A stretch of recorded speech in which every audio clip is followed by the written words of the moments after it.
we're gonna chat to you about your life as a musician, I guess. How'd you get started? I got into dance music in my early teens, and then got like a really basic setup very soon after that. And Do you have any of that stuff I here? have a first mixer that I kept. Baby to show mixer. you. Yeah, it's about as basic as it gets. I found it up in the attic. Who's it made by? Gemini. Gemini. I've never heard And of it came with like, two I'll be like honest. belt turntables. Alright, okay. So they were run with a belt inside them as opposed to a motor. So Was as that you the old manipulated them, technology? They were just the cheapest. Okay, like, okay. You know what I mean? Like as basic as you can get. Do you remember your first gig or your first? I think it was in the pump house in Oh, town. really? I Oh, think like so I many think of us. so, yeah. And then went to college up in Dublin. Just kind of met other DJs up there, like recording engineering. Oh, did you? Yeah. Where did you do that? And Temple Bar, and Oh, okay. yeah, then went. Right in the city centre. Yeah. Nice one. Then just met other people on the course, and then local DJs and stuff. Of course. Started playing up there. I wanted to talk about like your creative process. So how does that work for you? Like how do you get inspired? How do you create? A lot of it is messing around till something Okay. sounds somewhat cool or kind of just takes off. And then just, the usual friends and family and other music and chats. other artists and stuff. Yeah. Yeah. Would you find a lot of your ideas come from interactions with just other people, or? I don't know, it's hard to pinpoint when like an idea comes into your head. Yeah, it's weird, isn't it? Because you kind of start learning and it's really hard to translate something in your head or something that you hear that you want. When you're just learning. Yeah, it's yeah, like yeah, drawing. You're You're not fluent. Yeah, get it out. So it's only really recently that like I'd actually go sit down with a solid idea and like Okay. get it out. Like, Yeah, but it's still interesting a lot of though, it is isn't it? just tinkering and messing. I have one track that's coming out actually that's not out yet. So Yeah. I can't like reference how well it would have done or anything. Yeah, That's the yeah. first time I've used my own voice on the track. Nice. But it's just vocals that I plagiarised, to be honest. Sure. Yeah, well. It's just something that was coming into my head, and you know what I mean? Yeah. I But so went for that. you, it's all about Yeah, the and sounds, then really. when I work with other vocalists, like they Yeah. write their own stuff, so that kind Nice of one. Who have you collaborated with? Or? I guess Marina Beanie's like the most frequent, and Yeah, I heard a usually- track you guys did. It sounded great. she'd usually write it as we're sitting here, like developing yeah. the music. She'd be developing the vocals as we go, kind of. Ad lib. Yeah. It's And the then, way to a go. lot of just really long takes and then just snipping out bits Sure. and stuff like that. So just kind of fitting it to the piece. Yeah, exactly. It's more like a jam, kind of Yeah. I like that. Yeah. It's like, what does it need? Yeah. And you don't give it any.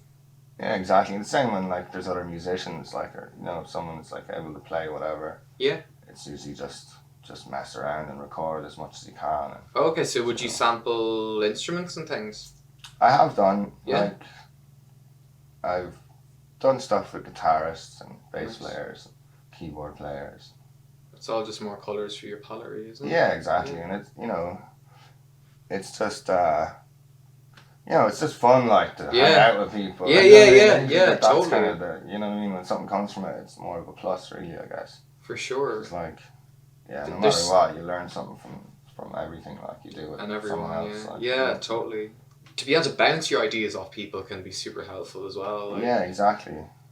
Just getting a vibe going. Yeah. You look around, everyone's smiling. And Yeah, you're like, yeah, fuck, yeah. This It is working. You're lifts on your it. own. Yeah, you're yeah. just like, You're not I don't know, sure. you're Yeah, very- feedback very is like, doubtful about stuff sometimes. yeah, and you don't know then till you put it out. Like, Yeah, exactly. Yeah. Sometimes all it takes is someone behind you to go, I like that. You're like, Yeah, oh, sweet. okay. Fucking run with Yeah, that. I'm gonna go with that, yeah. yeah. and then in terms of like actually getting stuff out there, how do you go about that? I try and sign just with labels that I either play their music myself or Okay. that I've been fans of for years. Okay, how And would that you just like, comes approach down them? to just stalking them online and trying to find Okay. like, is there somewhere on their page that says like send a demo here? Yeah. Do you know what I mean? And then just send Okay. private files and just wait and see if they get played. And if if they get played and you don't get a response, move on. You know, this a lot of this kind of stuff. Yeah. So you're basically just kind of contact, like going for them directly. Yeah. You kind of start high and work your way down, and then from each release, hopefully you can develop a relationship with the next label. That. Have you had much success with the labels or with that approach, or? Yeah, like I've signed with like quite a few labels. Really? See, the idea for me of signing with multiple labels is like, wow, because that's obviously works differently. You know, it's rock music. Hoping that like their fan base is people that you can convert to your fan base. Sure. In a sense, like, and just to take the strain off, like trying to do it all yourself. You know what I mean? Because it's such a DIY landscape that we're in now. There's very little money in that side of it. It's just about like kind of. Yeah, like we were talking about that earlier on. It's like there's so little revenue in it, but you need to be constantly on it. Yeah. So you need to be doing it full time in order to have any success, but you can't afford to do it full time. Really. Yeah, exactly. Why is it so difficult to break through?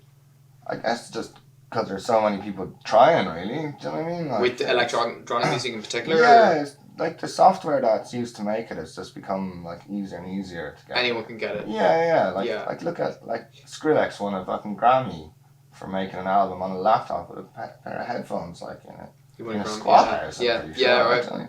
But what I mean is like there's so much people available like to them to be able to try. Yeah. And there's so many people that are good at making music as well. That's the other side of it. So there's so much out there. Yeah. It seems like you have quite a lot of different elements as well. Like you're showing us some of your graphics there, and yeah. Well, I guess just the kind of online presence of every part of like I guess music artists like it's become such a big thing now that if you can offer a little bit more. Yeah. And like when you don't fucking have the money to outsource everything. Yeah, you just have to do it yourself. Yeah. And like I've always loved fucking like. I get obsessive when I want to learn something new, you know, that kind of way. Like, tends to be the way. I'll just throw myself into it. You know what I mean? I won't be happy until I get the result that I either know I can or know that you can. Yeah. Yeah. What would be like your proudest moments? I guess proudest is signing music with Nick Hook. He's like an English DJ and producer. He's been going for a long time. And signed the track to his label Jeepers and got it remixed then by Martin Sharp, who's another producer who's been going years. I actually have like two of those. I have some of the records there that I've had since long before I started making music. Yeah, like what are your plans at the moment? Do you have any releases coming up or? I've 2 EPs. Well, 1 EP and 1 single. Nice. Coming up. The EP is coming out in an Italian label, Basement Music Records. Where can we hear that? It probably won't be out for another. I'm not actually sure on the release date of that yet, so it could be like early 2020 to be honest. Right, okay. Like in the next few weeks. February, something like that, I'd say. Yeah.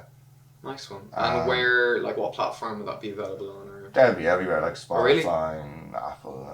Okay. We're in discussion about getting a night going in Kilkenny again. Oh, that would be fantastic. We're in discussion about getting a night going parallel as well. So hopefully I think both places need it. Yeah. Well, that kind of vibe, it can really lift the whole town. Bums on seats, and if no one's coming and sitting down, like, that's the point. Yeah, you got to get people out. And that's, when they're students and there's enough diversity of people, what they're into, like, for there to be something for everyone in a sense. It sounds like you're doing a pretty good job with yourself right now. Oh, thanks, man. Nice one. Maybe you could, I don't know, show us some tunes to finish up, or? Yeah, sure thing. Yeah. Nice one. Thanks for chatting to me, man. Thanks, man.